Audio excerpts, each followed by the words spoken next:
Hello friends, welcome to SYA academy. आज आज इस वीडियो में हम बात करेंगे जमींदार्स के बारे में। जमींदार्स का आप देखें जिक्र, अगर पूछें, पूरे हिस्ट्री देखें तो दोस्तों आपको एंशियंट इंडिया में कभी नहीं दिखेगा।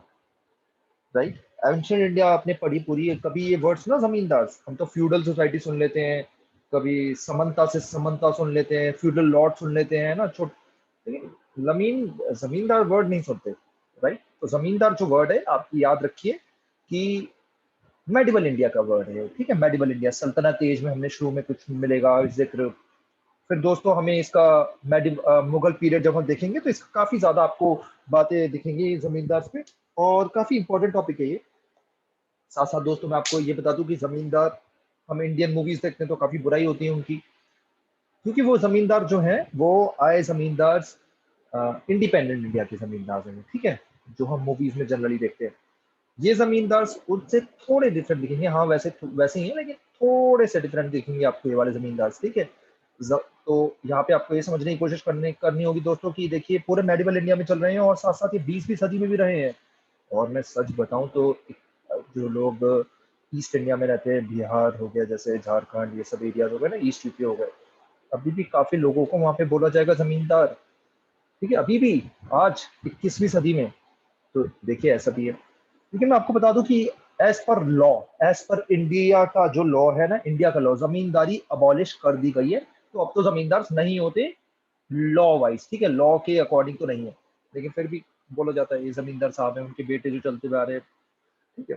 तो ये जमींदार मतलब आपको काफी ज्यादा टर्म दिखेंगे, और यहाँ पे अगर नोट करें तो ये जमीन का मतलब होता है धरती, लैंड। ठीक है, दार मतलब जो ओनर हो गया उसका, काइंड ऑफ ऐसे। तो ठीक है, हम यहाँ पे दोस्तों जमींदारों के बारे में डिस्कस करेंगे और देखते हैं कि जमींदार क्या काम आए या नहीं आए। काम आए तो किसके काम आए, खुद के काम तो जरूर आए। ठीक है।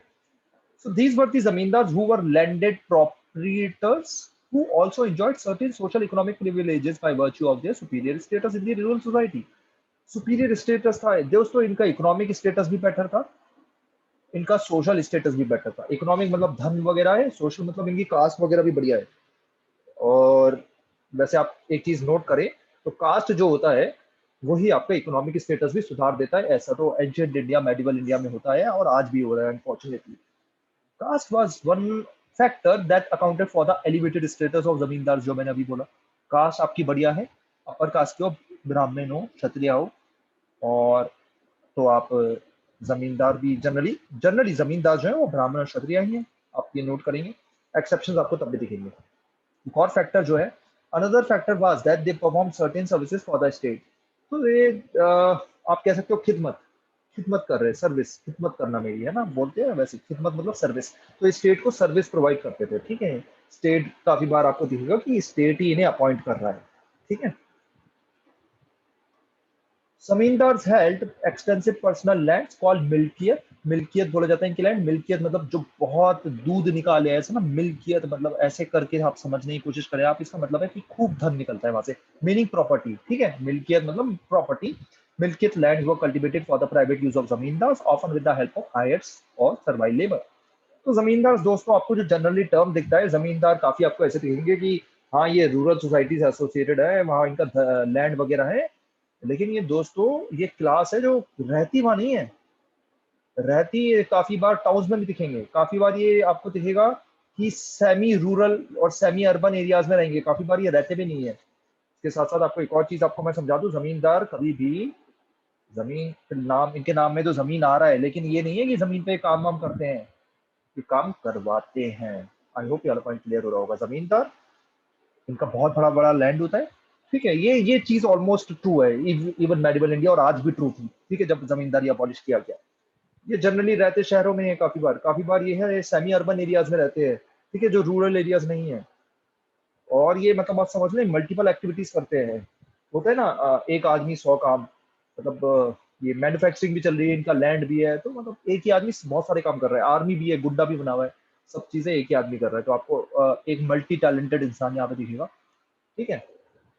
तो जमींदार जैसे हैं, और मैंने आपको ये वाला पॉइंट आई होप क्लियर हो गया होगा। जमींदार तो है, लेकिन जमीन पे काम नहीं करते, तो जनरली ये काम करवाते हैं। ठीक है, आपको दिख रहा होगा बुराई शुरू हो गई जमींदार की, थोड़ी थोड़ी तारीफ भी करेंगे एंड में आते आते। Zamindars also derive their power from the fact that they often collect revenue on behalf of the state. State देखिए, स्टेट क्या है, देखिए रेवेन्यू पूरे भारत से कलेक्ट करना कितना मुश्किल है, ठीक है। तो उनको सपोर्ट चाहिए स्टेट को, और स्टेट विदाउट सपोर्ट नहीं रूल कर सकती। जमींदार जनरली आप देखेंगे कि आपको हिंदूज दिखेंगे, लेकिन जो स्टेट में ज्यादातर लोग थे, आपको वहां पे वो नॉबल्स वगैरह जो दिखते थे, नॉबल्स हो गए जो स्टेट को चला रहे हैं, वो सब मुस्लिम थे। तो ये हिंदूज जो ऑलरेडी थे, जिनकी जमीन थी बड़ी बड़ी, ठीक है, तो सरकार बोलती थी आप रूल करते रहो, आप रूल करते रहो, बस हमें पैसे देते रहना, ठीक है।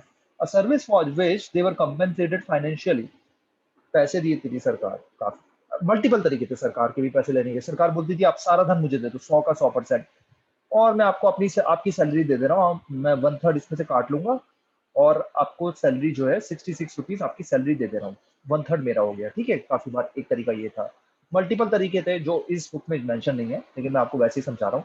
काफी बार सरकार बोलती थी आप मेरे को सीधे 1/3 दे दो, कर दे दो, या काफी बार सरकार बोलती थी कि बस आप मेरे को ना गेहूं वगैरह दे दो, आप लाके बस इतना ही काम कर दो और कुछ काम मत करो। मल्टीपल तरीके थे, ठीक है। सरकार के अलग अलग रीजन में सरकार ने अलग अलग तरीके अपना रखे थे, ठीक है। ये नहीं है कि हाँ महाराष्ट्र डेक्कन रीजन हो गया, वहां पे भी वही चीज फॉलो हो रही है जो अवध में हो रही है, सब जगह अलग अलग थी दोस्तों। प्रोविंसेस में डिवाइड था, प्रोविंसेस 12 प्रोविंस थे अकबर के टाइम में, और जो प्रोविंस बढ़ते गए जैसे जैसे मुगल एम्पायर एक्सपेंड हुआ, जहांगीर के टाइम में, शाहजहां के टाइम में, औरंगजेब के टाइम में। औरंगजेब के टाइम में इंडिया लार्जेस्ट, मतलब जो मुगल एम्पायर में लार्जेस्ट एरिया आया वो औरंगजेब के टाइम में आया, अकबर के टाइम में नहीं, ठीक है। Control over military resources was another source of power, याद रखो मिलिट्री पावर भी है इनके पास। वो जमींदार्स हैड फोर्ट्रेसेस, किले हैं अपने, as well as an armed contingent comprising of cavalry भी, आर्टिलरी भी, इन्फेंट्री भी है। जो बच्चा को कैवलरी, आर्टिलरी और इन्फेंट्री का मतलब पता है, वो कमेंट सेक्शन में लिख दो। काफी बार क्या होता है, कैवलरी समझ नहीं आता, आर्टिलरी कैवलरी एक दूसरे में घुस जाता है, इन्फेंट्री कैवलरी में घुस जाता है। तो मैंने वैसे पहले वीडियोस में काफी बार समझाते हुए आया हूँ, जिसको याद है वो कमेंट सेक्शन में लिख के बार बार याद करते रख लो, कभी कभी कंफ्यूजन हो जाता है, ठीक है। Abul Fazl indicates that an upper caste Brahmin Rajput,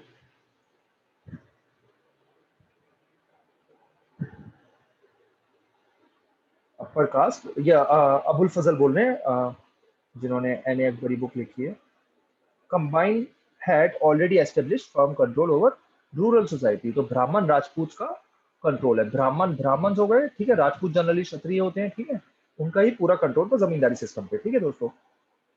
It also reflects a fairly large representation from the so-called intermediate class। तो intermediate class से हम कह रहे हैं अपर क्लास कौन सी हो गई, ये रूलर हो गए, रॉबर्स हो गए, इंटरमीडिएट ये सब हो गए, और नीचे जमीन, और नीचे बिल्कुल गरीब तो भरे पड़े हैं, ऐसे अगर आप बनाना चाहो तो पिरामिड बनता है ना, ऊपर यहाँ पे हो गए आपकी रूलिंग क्लास, यहाँ पे आपके जमींदार आ गए दोस्तों, और भी बाकी सारे आ गए बैंकर वगैरह, और ये मास, गरीब, पुअर, मास। दुनिया बदल गई, लेकिन ये पिरामिड यही रहेगा, ठीक है। दुनिया में कुछ भी होता रहे, टॉप पे लिमिटेड लोग ही रहेंगे, यहाँ पे कम, और यहाँ पे और बहुत ही ज्यादा जो मैक्सिमम होगी पॉपुलेशन यहाँ होगी, जो पैसा नहीं होगा, जॉब से ज्यादा पैसा ये टॉप वालों के पास होगा। ये भी आज भी चल रहा है, तब भी आ रहा था, ठीक है। Anyways, contemporary documents give an impression that conquest may have been the source of the origin of some जमींदार।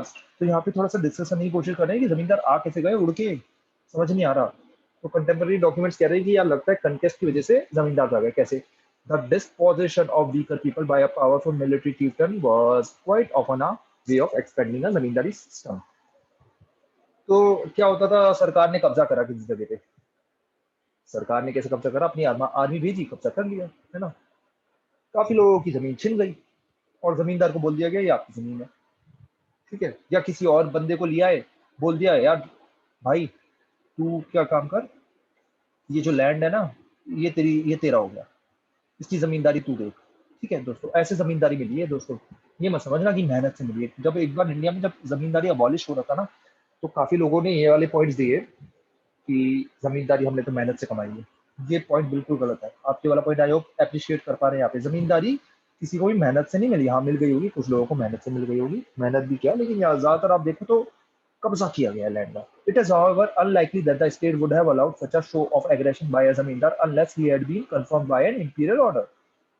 तो बात यह है कि जमीन यहाँ पे एक एक बात दे दी गई है, इस सेंटेंस में क्या कह दिया गया है इस सेंटेंस में ये कह दिया गया है कि अगर स्टेट अपॉइंट नहीं कर रही है इंपीरियल ऑर्डर से, मतलब इंपीरियल मतलब अकबर जैसे एम्परर के ऑर्डर से अगर अपॉइंट नहीं हो रहे जमींदार, तो सरकार कभी ऐसे अलाउ कर ही नहीं सकती कि भाई तू अपनी आर्मी रख। देखिए जमींदार के पास अपनी आर्मी है, ठीक है, और वो अपनी आर्मी रख भी रहा है, लेकिन एक बात समझने की कोशिश करो कि मुगल एम्परर की जो आर्मी है वो तो बहुत ही ज्यादा बड़ी है। वो चाहे तो एक एक एक घंटे में ज्यादा से ज्यादा एक घंटा भी ज्यादा बोल दिया, जमींदार की पूरी आर्मी साफ कर दे। लेकिन लेकिन डिस्पाइट ऑफ दिस जमींदार को वो बोल रहे हैं कि अपनी आर्मी रखो। तो इससे पता चलता है कि ये जो जमींदार है ना, इसमें स्टेट का रोल है इनको अपॉइंट करने में, ठीक है, स्टेट का रोल है। More importantly were the slow process of zamindari consolidation, which are also documented in sources. These involved colonization of new lands by transfer of rights by order of the state and by purchase. तो जो मैंने अभी आपको बात कही, जैसे for example Deccan पे कब्जा करा मुगल एम्पायर ने, तो बोल दिया मुगल एम्पायर ने कि ये जमींदारी आपकी हुई साहब, अब से हैंडल करें आप, ठीक है। पैरेलल आर्मी यहाँ पे एक बार लिखा है, according to Aini Akbari the combined military strength of the zamindar कितनी सारी है, 3 लाख कैवलरी है, ये कितने हो गया, 42 लाख इन्फेंट्री, 1800 हाथी हैं, कैनन भी है भैया इनके पास, बोर्ड्स भी है, जमींदार हैं ये। और देखो कितनी बड़ा, मतलब सबका मिला के जमींदार अलग अलग थे, ठीक है, ऐसा नहीं एक जमींदार के पास है। और ऐसा भी नहीं कि सब जमींदार एक दूसरे से मिले हुए हैं। हाँ, कास्ट बेस ऐसा होता था, राजपूत जो जमींदार हैं वो सब एक दूसरे से मिले रहते थे, एक दूसरे का साथ देते थे। ऐसे जाट जमींदार एक दूसरे का साथ देते थे, ठीक है। लेकिन ऐसा नहीं था कि जमींदार का सब एक कंबाइंड थे, अलग अलग में बटे हुए थे। मतलब बिहार का जमींदार हो गया, उत्तर प्रदेश का जमींदार हो गया, ऐसे ऐसे करते हैं ना दोस्तों। तो कंबाइंड अगर देखा जाए तो अकॉर्डिंग टू एनेक बरी, बड़ी मेहनत करी है एनेक बरी में, ये सब मेजर उन्होंने कर रखा है। A combination of factors also allowed the consolidation of clan and lineage based zamindari, जो अभी मैं आपको बात कर रहा था, राजपूत और Jat adopted these strategies to consolidate their control over vast swaths of territory in North India। तो ठीक है, मुगल एम्पायर भाई अपना रूल कर रहा है, यहाँ पे जाट्स और राजपूत क्या कर रहे हैं, वो बोल रहे हैं कि लैंड पे कब्जा करे जा रहे हैं। वो लैंड जैसे जमींदार का ये लैंड हो गया, साथ वाला भी कब्जा कर लिया, यहाँ पे थोड़ा सा जंगल था इसे भी कब्जा कर लिया, तो ऐसे जमींदार के लैंड बढ़ते गए। Likewise peasant pastoralists carved out powerful zamindaris in areas of central and south western Bengal. तो देखिए एक्सपेंड कर रहे हैं पूरे इंडिया में, जमींदार ने अपने आप को एक्सपेंड करा है। लैंड हर किसी को चाहिए है ना, आज भी लैंड की कितनी इंपॉर्टेंस है, और तब तो बहुत ही ज्यादा होगी, तब तो लैंड ही लैंड होता था। जमींदार spearheaded the consolidation of agricultural land and helped in settling cultivators by providing them with the means of cultivation including cash loan। यहाँ पॉजिटिव देख लो जमींदारी के, भाई कल्टीवेटर गरीब आदमी को ना तो काम करना आता, ना उसके पास पैसा है, ये सारी चीजों में हेल्प जो है जमींदार ने करा है। भाई ये तू पैसा लो, ऐसे ऐसे कैश लोन दे दिया, चाहे तू पैसा ले ले और मुझे दे दियो। उस टाइम में बैंक थोड़ी ना होते थे ऐसे, थोड़ी ना स्टेट बैंक ऑफ इंडिया है। हाँ, कुछ कुछ बैंक होते थे जिन्हें श्रॉप बोलते थे, लेकिन वो अनरीचेबल थे, कल्टीवेटर्स के पास नहीं पहुंच पाते थे, जमींदार पहुंचे। जमींदार ने ऐसी बंजर जमीन को पे कब्जा करा, बोला कि भाई चलो इधर खेती करते हैं। तो ऐसे एग्रीकल्चर का एक्सपेंशन में हेल्प करने में जमींदार का बहुत बड़ा रोल है, इसको याद रखना। Buying selling of zamindari accelerated the process of monetization in the country. तो जमींदारी बिकती रहती थी, भाई ये वाला लैंड मैं ले रहा हूँ, ये वाला लैंड तू दे दे, तो जमींदारी बिक रही थी, इससे कैश इकोनॉमी चली। याद रखना, पॉजिटिव भी है जमींदारी के, सिर्फ नेगेटिव लिख के मत आना एग्जाम में, ठीक है, अपना गुस्सा निकाल दो वहीं। In addition zamindar sold the produce from their milkiyat lands. There is evidence to show that zamindars often established markets to which peasants also came to sell their produce। तो मार्केट वगैरह लगाते थे। मैंने आपको पहले ही बता दिया, जमींदार जो है मल्टी टैलेंटेड है, ठीक है, मल्टी टैलेंटेड मतलब जोक में ही नहीं कह रहा था मैं, बहुत सारे काम कर रहे थे ये लोग, ठीक है, एंटरप्रीनर्स थे, ठीक है, अपनी स्टार्टअप चला रखी थी इन्होंने। यहाँ पे देखो मार्केट एस्टेब्लिश कर रहे हैं, मार्केट में बोलते थे पीजेंट्स को, भाई तू ला यहाँ पे कुछ सेल कर, और बायर्स आते थे वहां से वो ले जाते थे, ठीक है दोस्तों। जमींदार की भी मल्टीपल क्लासेस थी, स्मॉल जमींदार, बिग जमींदार, बहुत बड़ा जमींदार, ठीक है। तो OLX कितना चल रहा है इनका। Although there can be a little doubt that जमींदार was an exploitative class। याद रखो, exploitative class तो थी, जिसके पास पैसा होगा एक्सप्लॉइट तो करेगा, ये तो इंसान का नेचर है, ठीक है। एक्सप्लॉइटेटिव तो थे, हाँ, एक्सप्लॉइट कैसे, मतलब जैसे कभी कभी किसान वो नहीं दे पाते थे लोन वगैरह, तो कुछ कुछ शरारती करते थे, बोलते अपना बेटा दे दे मुझे, और कुछ कुछ इंसिडेंट में बोलते थे अपनी बीवी दे दे। हाँ, ऐसा होता था, ठीक है, गलत चीजें थी। लेकिन ये भी याद रखना है कि जमींदार काफी सारे अच्छे भी थे, इनका इमोशनल कनेक्ट भी था काफी किसानों के साथ, कि चल भाई तू इस बार नहीं दे पाया, इस बार तू कर नहीं दे पाया क्योंकि एल नीनो आ गया है, इस बार थोड़ा सा हमारा नुकसान हो गया है खेती में, तो इस बार कर नहीं दे पा रहा, अगली बार देखिए। तो अच्छे भी थे। कौन से जमींदार की बात कर रहा हूँ? मेडिवल इंडिया के जमींदार की। ठीक है, ब्रिटिश के टाइम में जब जमींदार आएंगे तो वो थोड़े से शरारती होंगे। शरारती ऐसे कि ब्रिटिशर्स ने क्या करा, जितने भी पुराने जमींदार थे उन सबको भगा दिया, और नए जमींदार जो है उनको तो उनका काम बस एक ही था, लूटना। ठीक है, तो दोस्तों आई होप आपको ये चीजें समझ में आ रही है। Their relationship with the peasantry had an element of reciprocity, paternalism and patronage. मतलब सब कुछ चल रहा था ये, ठीक है। एक दूसरे से रेसिप्रोसिटी मतलब तू दे मैं लूंगा, है ना। एक काइंड ऑफ नेगोशिएशन, एक बिजनेस चल रहा था, ठीक है। पैट्रोनेज भी मिलती थी उन्हें। जनरली रेसिप्रोसिटी का तो मतलब ये होता है दोस्तों कि हम दोनों का फायदा हो, ऐसा काम कर रहे हैं। तो जमींदार किसानों से मिलके अपना फायदा देखते थे, ज्यादातर अपना ही फायदा देखते थे। रेसिप्रोसिटी का मतलब ये होता है कि मतलब दोनों का फायदा होना, ठीक है। Practice of exchanging things with others for mutual benefit. इसका मतलब अगर आप डिक्शनरी में अगर कभी सर्च करेंगे तो जमींदार बोलते थे कि मैं तेरे को कैश दे रहा हूँ, तू मेरे को वापस दे दियो आगे। कैश लोन दे दे रहा हूँ, तू मेरे को वापस दे दियो 20% इंटरेस्ट रेट पे, 20% ब्याज पे, एक साल बाद, ठीक है। ऐसे पैटर्नलिज्म तो मतलब थोड़ा सा कंट्रोल कर देते थे दोस्तों। मतलब फ्रीडम वगैरह आप कह सकते हो कि जो फ्रीडम है किसानों वगैरह की, वो रिस्ट्रिक्ट कर देते थे कि भाई तेरे को यही काम करना है, इतना इतना कर मुझे चाहिए 2 महीने बाद, चाहे कुछ भी करके दे, ठीक है। तो पैट्रोनेज भी साथ साथ देते थे कि हाँ मैं मतलब अ, तुम्हें सपोर्ट कर रहा हूँ, ठीक है। किसानों को बोलते थे हम तुम्हें सपोर्ट कर रहे हैं, मैं तेरे को अपॉइंट कर रहा हूँ, तू बस काम कर, ऐसे मतलब पैट्रोनेज, रेसिप्रोसिटी, पैटर्निज्म, ये सब चीजें दिखेंगी। Two aspects reinforce this view. First, the Bhakti saints who eloquently condemned caste based and other forms of oppression did not portray the zamindars as exploiters for oppressors or oppressors of the peasantry. देखो दोस्तों, यहाँ पे एक बहुत बड़ी बात कह दी गई है। हम अभी जमींदार की तारीफ कर रहे हैं दोस्तों, ठीक है, अगर किसी को समझ में नहीं आ रहा तो। अब यहाँ पे ये कह रहे हैं कि अगर जमींदार बदमाश होते, शरारती होते हैं मेडिवल इंडिया में, तो जो भक्ति सेंट्स थे ना, सूफी सेंट थे, भक्ति सेंट थे, उन्होंने पूरी दुनिया की बुराई कर दी, जो जो बदमाश थे मेडिवल इंडिया में, सबकी। लेकिन उन्होंने कभी जमींदार और मनी लैंडर की बुराई नहीं करी है। कभी भी इनको ना बुराई, ना तो इन्हें एक्सप्लॉइटर बोला, ना ऑपरेसर ऑफ द पीजेंट्री बोला। इससे पता चलता है कि ऐसा लगता है कि जमींदार जो थे हेल्पफुल थे, ठीक है दोस्तों, ये याद रखना है आपको, ठीक है। तो जमींदार ठीक है एक्सप्लॉइटेटिव क्लास थी, लेकिन ज्यादा भी एक्सप्लॉइटेटिव नहीं थी, इसको हमें याद रखना है, ठीक है। अब जमींदार से अपनी कोई किताबें वगैरह तो लिखी नहीं, जैसे एन अकबर अकबर ने लिख दी, लिखवा दी, लिखी नहीं तो अबुल फजल से लिखवा दी, ठीक है। अब जमींदार ने तो अपनी कोई किताब लिखी नहीं, तो हमें लेकिन थोड़ा एनालिसिस करके ही पता चलता है चीजें। आई होप इस एनालिसिस से आप एग्री कर रहे हैं। Usually it was the revenue official of the state who was the object of their ire. तो रेवेन्यू ऑफिशियल्स की तो खूब बुराई करी भक्ति सेंस में दोस्तों। तो मतलब इससे पता चलता है।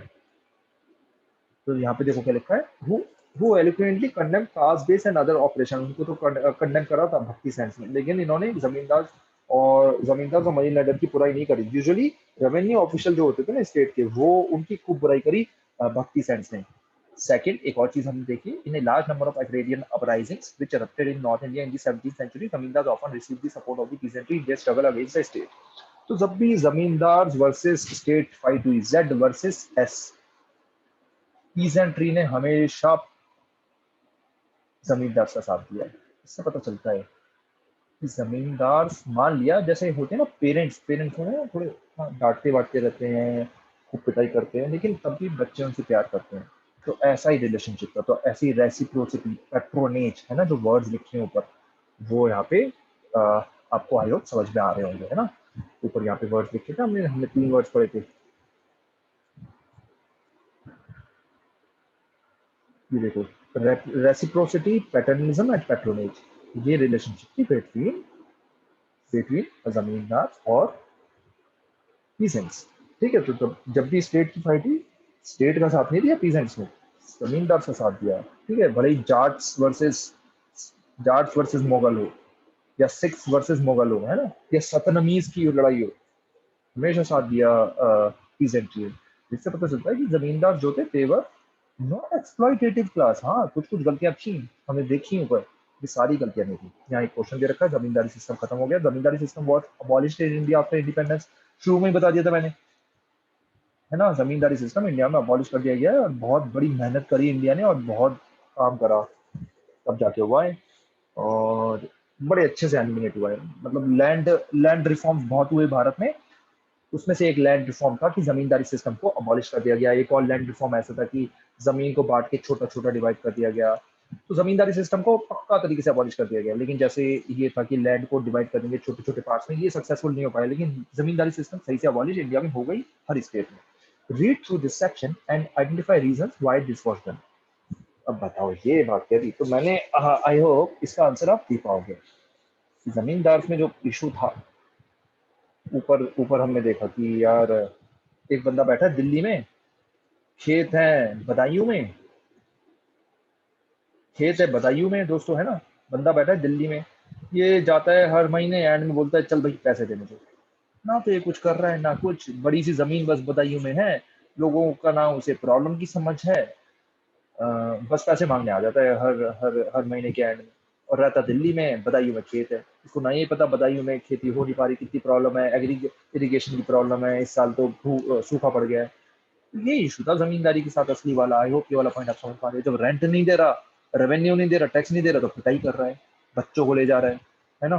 तो ये सब भी चीजें, तो फ्रेंड्स ये था। और साथ साथ हाँ, एक और चीज याद रखना, इसकी कास्ट का भी इशू है। एक तो जब पैसे लेने जाता है बोलता है भाई तू छोटी कास्ट है, छुआछूत करता है, अनटचेबिलिटी का वो देता है। मल्टीपल प्रॉब्लम्स थी जमींदार के साथ। ठीक है, प्रॉब्लम्स उस टाइम में भी थी मेडिवल इंडिया में, लेकिन आपको यहाँ पे पॉजिटिव्स भी देखने होंगे जमींदार के। पॉजिटिव्स आई होप आपको क्लियर हो गए होंगे। फ्रेंड्स ये था हमारा डिस्कशन अबाउट जमींदारी। नेक्स्ट में एक टॉपिक डिस्कस करेंगे, लैंड रेवेन्यू सेटलमेंट अकबर के टाइम में,